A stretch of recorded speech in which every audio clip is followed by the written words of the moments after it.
Did you know that Australia has found itself lagging behind when it comes to how much money families have to spend after all the essentials are paid for? Yes, you heard that right. Recent data from OECD up to June 2023 reviews Aussie households' disposable income dropping by over 5%. In this video, we'll discover Australia's household income and wealth distribution from the lowest to the highest. The numbers that paint the real picture of our household incomes and wealth. The latest scoop, straight from the ABS for the financial year 21-22, reviews the financial landscape for Australian homes. Imagine lining up all the Australia's 10 million households and divide them into 5 equal groups. Each group represents a slice of our society, from the least to the most financial well-off.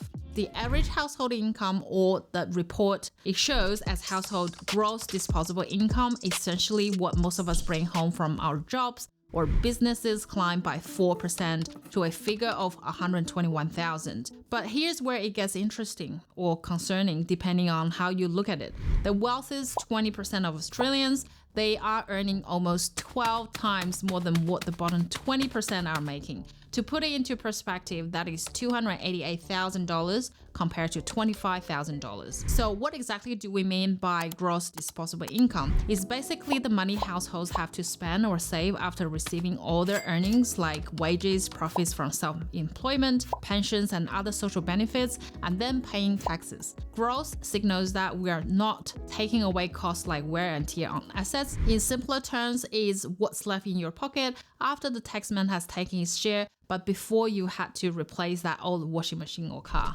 Now, let's shift gears and talk about something a bit different from income.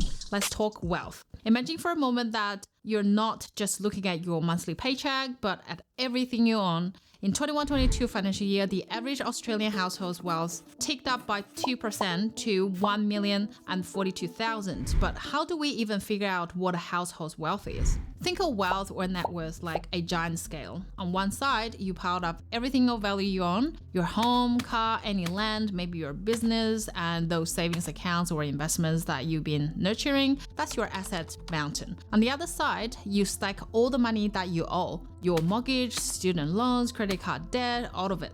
That's your liability hill.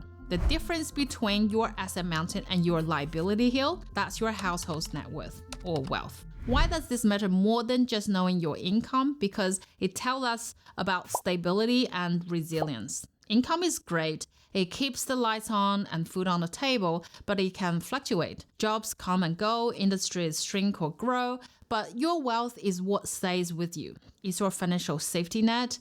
A household might have a high income, but if they're also high in debt, their net worth could tell a different story. In essence, a fat paycheck is nice, but it's what you do with it that really counts.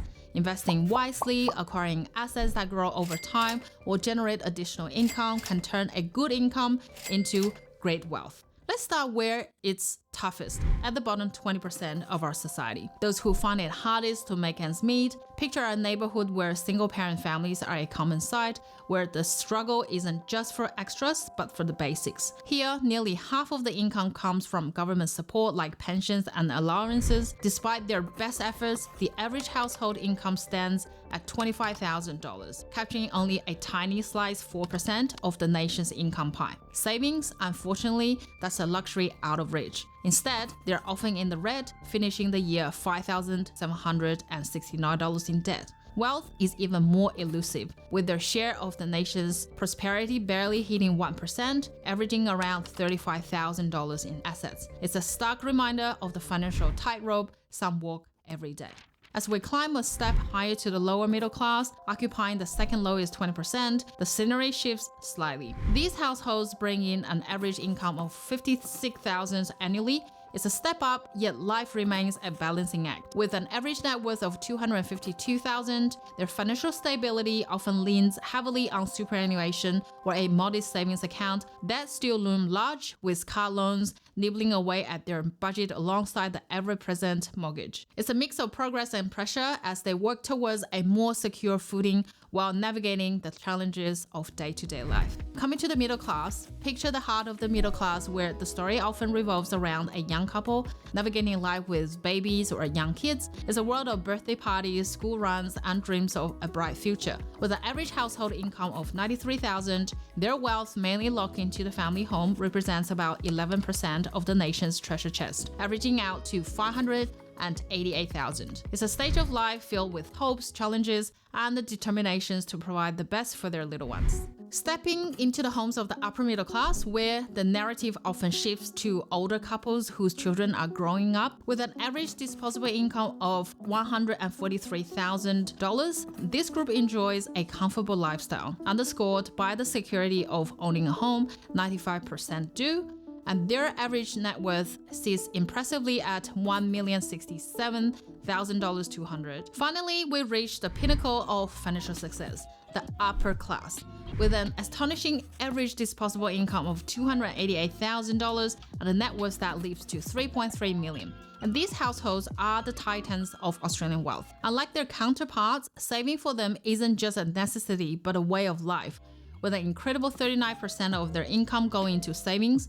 And these top-tier, often dual-income households have mastered the art of wealth accumulation. Their investments extend beyond the walls of their homes into shares, private trusts, and their own businesses, owning 63% of the nation's wealth. As we pull back to look at the big picture, the earnings gap is staggering. The upper class pockets 12 times more than the folks at the bottom, and they command nearly half of all income generated across the nation. While the wealthiest enjoy 63% of the country's private riches, the bottom run holds a mere 1%. This disparity paints a clear picture. The financial divide is wide and growing. But what does this mean for those of us in the middle or at the bottom? There's a world of advice out there, from Reddit threads to financial literacy blogs, all aimed at helping you climb the economic ladder. They talk about cultivating a growth mindset, enhancing financial know-how. What are the emotions you feel when it comes to money? 3 emotions popped up most often. Fear. Folks are afraid. Shame and guilt. This sense that I've done something wrong. Guilt that I don't have my act together. It seems like everyone else is Ken and Barbie. Everyone else has their act together, but not at our house. Perhaps through videos like this one, boosting income, saving diligently, and investing wisely. So I turn the question over to you. What steps do you think are crucial when moving up to the upper middle or even upper class? Is it the mindset, the knowledge, the strategy, or perhaps a combination of all 3? My name's Irene. I'll see you next week.